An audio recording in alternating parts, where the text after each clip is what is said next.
Kufungane kuna kabenyika iyo ndichashika kawira netiti ndichamira na muponesi ndichawa nenyerezi yere ndichawa nenyerezi yere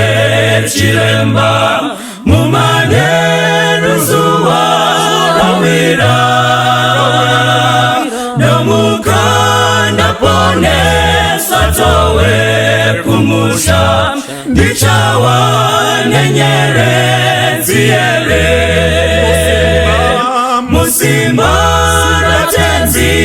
ndoda kuna mata Ndiwese muwani weweya Nyerezi yakupenya ingawe yangu Pamusi unachisa kwacho Ndichawa nenyerezi yere chiremba Mumane ruzuwa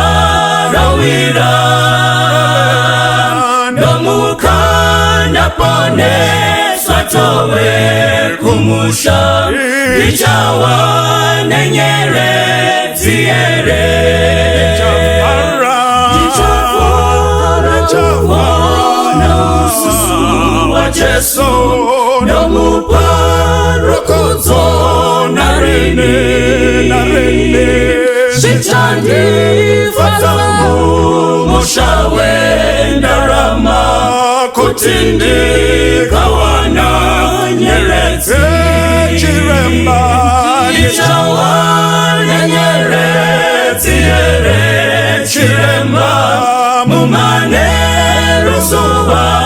rawira Nomukanda pone swatowe kumusha Ndichawa nenyerezi yere Ndichafara kuona usu wa Jesu Nomuparo kutona nene Shichandi fatamu mushawe ndarama Kutindi kawana nyerezi chiremba Ndichawa nenyerezi yere chiremba Mumane ruzuwa rawira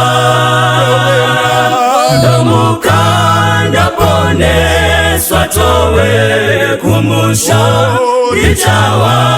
nenyerezi yere Ndichawa